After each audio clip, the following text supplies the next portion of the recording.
warahmatullahi wabarakatuh.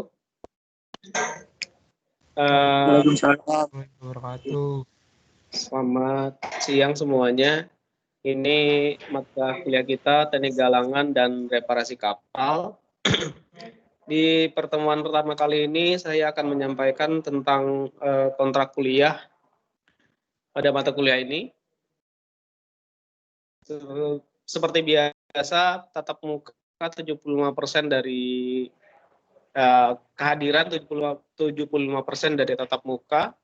Kemudian ada beberapa literatur yang kita gunakan, seperti Ship Production, bukunya karangan Richard Listard, ataupun juga buku Ship Construction, dan juga sebenarnya buku-buku referensi yang sudah kita gunakan, misalnya teori bangunan kapal dan lain-lain. Kemudian adapun komponen penilaian di dalam mata kuliah ini, ada komponen tugas UTS sama UAS, tugas 30%. Yang akan saya rencanakan nanti tugas ini dalam bentuk presentasi kelompok. Jadi kalau misalkan ada 75 mahasiswa ya, mungkin bisa kita bagi 7 kelompok mungkin, kalau misalkan kira-kira 10 atau berapa mahasiswa, nanti akan kita coba bagi.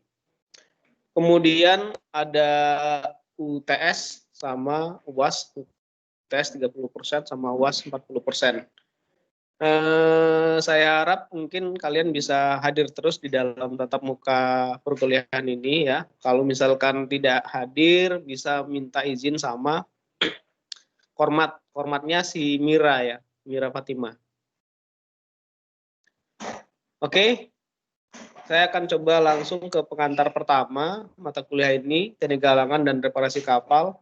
Di pertemuan pertama kali ini akan dijelaskan tentang pengenalan aktivitas, fasilitas galangan, serta secara umum struktur organisasi yang ada di galangan.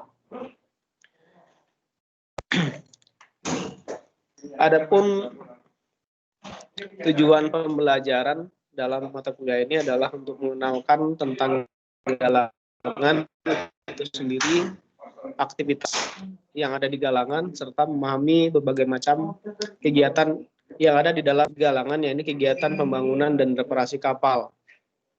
Kita juga akan memahami layout secara umum dan fasilitas yang ada di galangan, serta memahami secara umum struktur organisasi yang ada di galangan.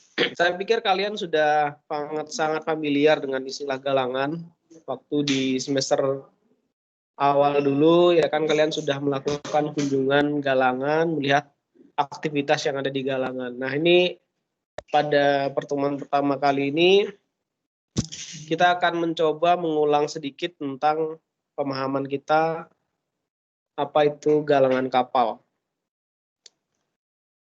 Galangan gitu ya. Galangan itu apa sih? Galangan kapal atau yang kita sering sebut sebagai shipyard itu adalah sebuah tempat yang dirancang khusus, dilengkapi dengan fasilitas pendukung tentunya, untuk dilakukan proses pembuatan, pemeliharaan, perbaikan gitu ya.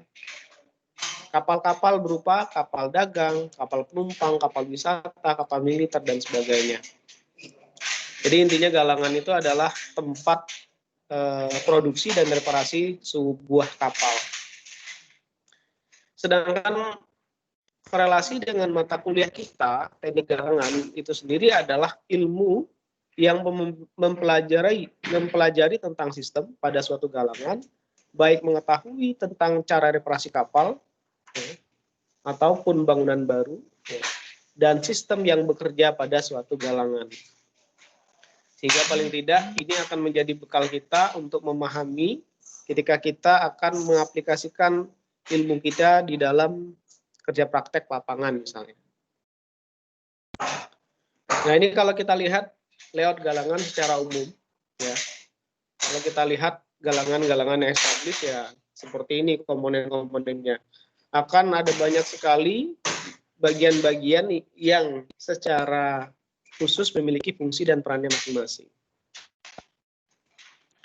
Tentu galangan pasti punya fasilitas, pasti punya area pendukung, penunjang, dan lain sebagainya. Gitu ya. Nah, kalau kita lihat aktivitas apa sih yang ada di galangan, ya misalnya aktivitas pembangunan kapal. Artinya di galangan itu tempat di mana bagian-bagian blok kapal itu dilakukan proses join atau proses erection, gitu ya. Dari bagian blok-blok, misalnya blok double bottom, ya, atau blok forecastle, atau blok mesin. Nah, itu di galangan lah tempat komponen-komponen itu dirakit, terutama pada kapal baja. Kemudian kalau kita lihat galangan ada banyak macamnya gitu ya. Ada galangan dock kolam gitu ya, atau yang disebut dengan graving dock. Mungkin kita pernah lihat di JMI gitu ya. Dia digali ya dari permukaan tanah ke dalam gitu ya. Supaya apa? Supaya kapal bisa masuk untuk dilakukan proses perbaikan. Kemudian ada juga yang tipenya galangan ini floating gitu ya, floating dock. Artinya dia tidak di darat gitu ya. Dia berada di atas ponton untuk dilakukan proses reparasi. Bahkan juga galangan itu tidak hanya outdoor, yang sering kita lihat mungkin outdoor. Ada banyak galangan di tempat lain, proses pekerjaan pembangunan kapal ini sudah dilakukan dengan indoor gitu ya, tertutup. Nah, jadi lebih nyaman untuk dijadikan area kerja. Bahkan mungkin ada galangan yang memang terbatas, hanya orang-orang tertentu yang boleh melakukan proses inspeksi atau proses pekerjaan yang ada di sana. Misalnya galangan kapal perang misalnya. Karena mungkin ada sistem-sistem yang memang tidak boleh dilihat oleh publik. Aktivitas galangan banyak sekali ya. Ada aktivitas misalnya pekerjaan outfitting, instalasi pipa ya. Bahkan proses pekerjaan pembangunan kapal selam ya. Nah, atau misalnya pekerjaan pengelasan, pekerjaan lambung, ini bagian-bagian dari pekerjaan reparasi yang ada di galangan. Nah, di galangan pun kan kita akan masuk ke dalam praktek kerja lapangan. Kita akan mengamati aktivitas pengamatan di lapangan, mengimplementasikan teori pembelajaran yang sudah kita dapat dengan apa yang telah dilakukan, apa yang dikerjakan di lapangan. Nah, galangan kapal sendiri ada 3 jenis sebenarnya. Ada memang galangan kapal itu yang memang berperan sebagai building dock shipyard. Artinya memang galangan ini hanya difokuskan untuk pekerjaan pembangunan kapal baru. Ya. Yang kedua ada repair dock shipyard. Nah, mengerjakan pekerjaan reparasi, gitu ya. Nah, yang paling banyak di Indonesia saat ini adalah building and repair dock shipyard, di mana galangan ini berperan sebagai multi gitu ya, bisa digunakan untuk pembangunan atau reparasi. Sehingga dengan demikian proses masuknya kapal itu ke dalam galangan ya itu menentukan metode proses peluncuran yang akan digunakan di galangan tersebut. Galangan kapal yang ada di Indonesia ini menggunakan berbagai macam metode untuk membantu proses peluncuran kapal ya, baru maupun reparasi ya. Yaitu metodenya di antara lain ada yang menggunakan slipway atau dock tarik, ada juga yang menggunakan graving dock, dock gali ya atau dock kolam gitu ya, atau dengan menggunakan floating dock.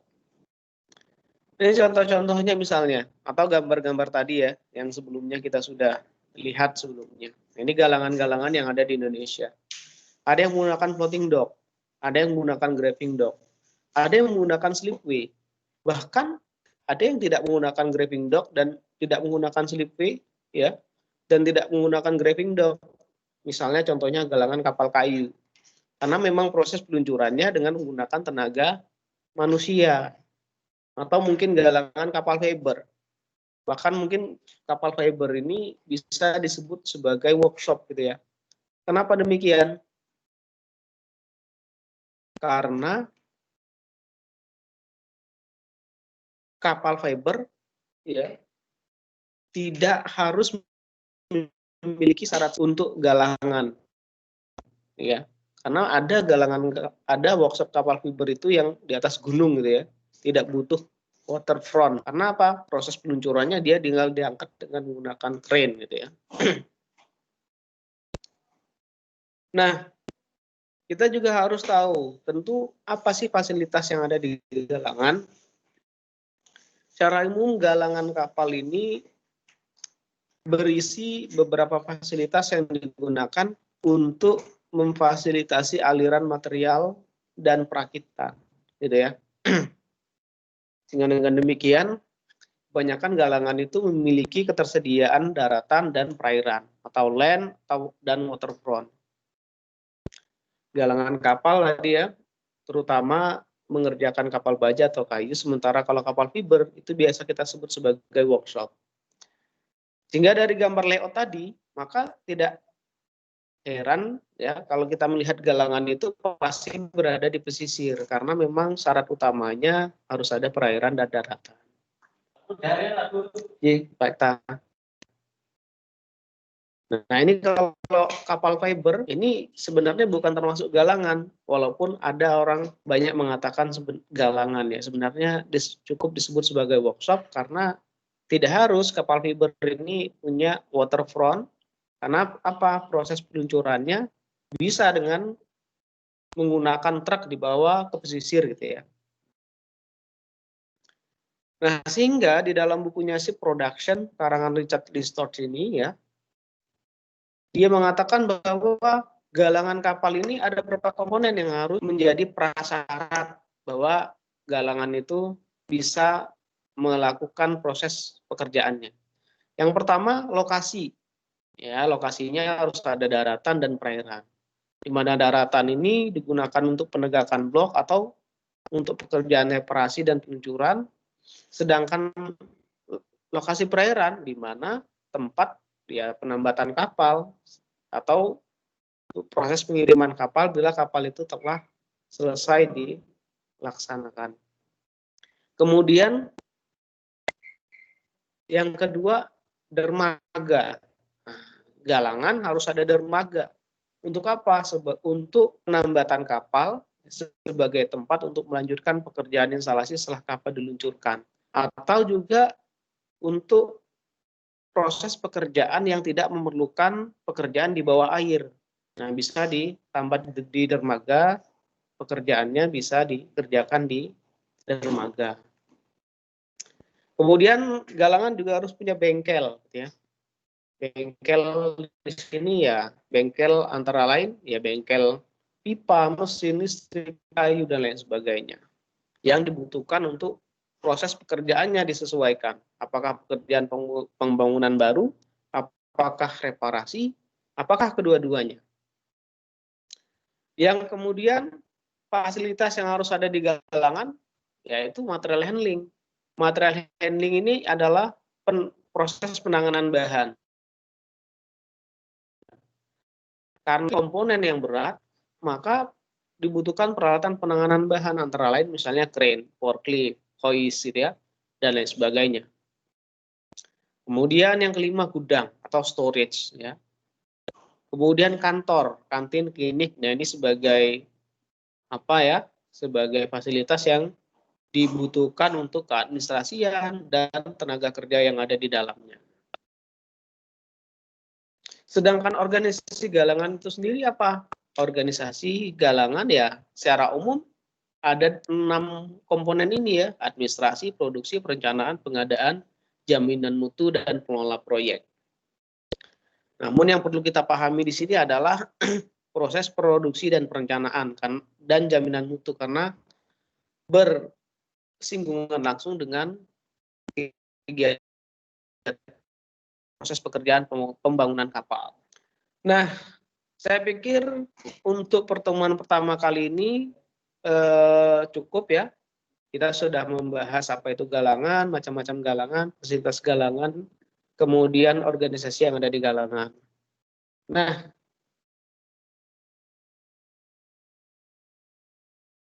akan saya lanjut mungkin di pertemuan kedua akan kita jabarkan secara rinci tentang organisasi yang ada di Galangan. Nah, sekian dari saya. Assalamualaikum warahmatullahi wabarakatuh. Sebelumnya, apakah ada pertanyaan? Assalamualaikum warahmatullahi wabarakatuh.